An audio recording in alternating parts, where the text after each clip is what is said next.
آپ کی حدیث کی عظمت پر جی چاہتا ہے ایک اور حدیث آپ کے سامنے پیش کروں. حدیث کی طرح وعن عبداللہ بن مسعود رضی اللہ تعالیٰ عنہ قال لما قبض رسول اللہ صلی اللہ علیہ وسلم فقالت الانصار منا امیر ومنکم امیر فجاء عمر فقال ألستم تعلمون أن رسول الله صلى الله عليه وسلم قد أمر أبا بكر أن يصلي بالناس فأيكم تطيب نفسه أن يتقدم أبا بكر قالوا نعوذ بالله أن نتقدم أبا بكر رواه النسائی في کتاب الامامہ. حضرت امام نسائی رحمۃ اللہ علیہ اس کو کتاب الامامہ کے اندر لائے. راوی جیسا کہ معلوم ہوا حضرت عبداللہ بن مسعود رضی اللہ تعالیٰ عنہ.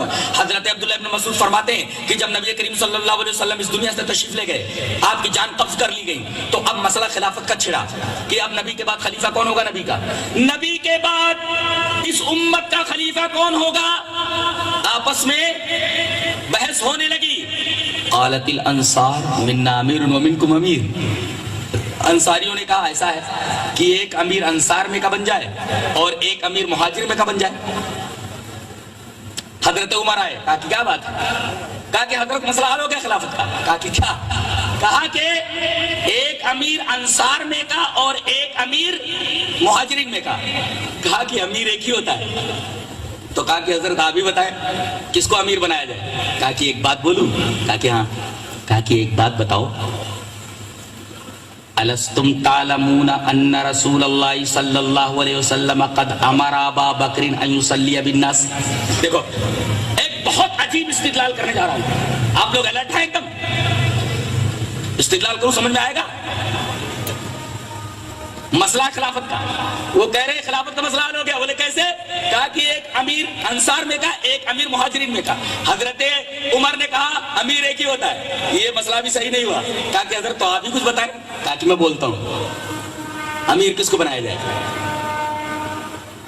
الستم تعلمون ان رسول اللہ صلی اللہ علیہ وسلم قد امر ابا بکر ان یصلی بالناس. کیا تمہیں معلوم نہیں ہے کہ رسول اللہ صلی اللہ علیہ وسلم نے اپنی زندگی میں جب آپ بیمار تھے اور چل کر مسجد میں مصلی تک نہیں جا سکتے تھے تو نماز پڑھانے کے لیے لوگوں کو کس کو اپنی جگہ کھڑا کیا. کون تھا. بولے ابو بکر.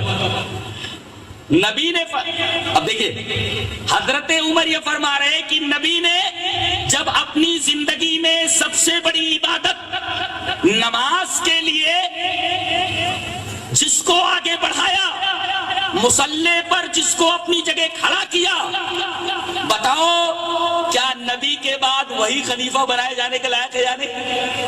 کون اس سے آگے بڑھے گا جس کو نبی نے آگے بڑھا دیا. ارے سارے صحابہ پیچھے, امام آگے ہوتا ہے. کس کو اپنی جگہ مصلی پر کیا لوگوں کو نماز پڑھانے کے لیے. بولے ابو بکر کو. تو آپ نے فرمایا فَأَيُّكُمْ تَطِيبُ نَفْسُهُ أَن يَتَقَدَّمَ أَبَا بَكْرٍ. تو کس کو اچھا لگے گا کہ وہ ابو بکر سے آگے بڑھے. تمام صحابہ کرام نے کہا نعوذ باللہ ان نتقدم ابا بکر. ارے ہم اللہ کی پناہ چاہتے کہ ابو بکر سے آگے بڑھے. حدیث آ گئی, مسئلہ خلافت کا حل ہو گیا کہ نبی نے اپنی زندگی میں امامت کے لیے نماز کی جس کو آگے بڑھایا, نماز کی امامت کے لیے نبی نے اپنی زندگی میں جس کو آگے بڑھایا, امام وہی تو خلیفہ بھی وہی. اور تمام امت اسلامیہ نے, تمام صحابہ کرام نے حضرت ابو بکر رضی اللہ تعالیٰ عنہ کو بلا اختلاف اپنا خلیفہ مان لیا. پتہ یہ چلا کہ نماز یہ توحید کے بعد سب سے اہم عبادت ہے. اور ایک حدیث سے خلافت کا مسئلہ حل ہوا, جبکہ مسئلہ حل نہیں ہو رہا تھا. اجتہاد سے, بحث سے, ڈسکشن سے مسئلہ حل ہوا تو حدیث سے کہ نبی نے اپنی زندگی میں مصلی پر لوگوں سے آگے ابو بکر کو بڑھایا, تو ابو بکر جب نماز کے لیے آگے بڑھا دیے گئے تو خلیفہ بھی وہی ہوں گے. اور اس حدیث کو سننے کے بعد تمام صحابہ کرام نے بالاتفاق حضرت ابو بکر رضی اللہ تعالیٰ عنہ کو اپنا خلیفہ بنا لیا.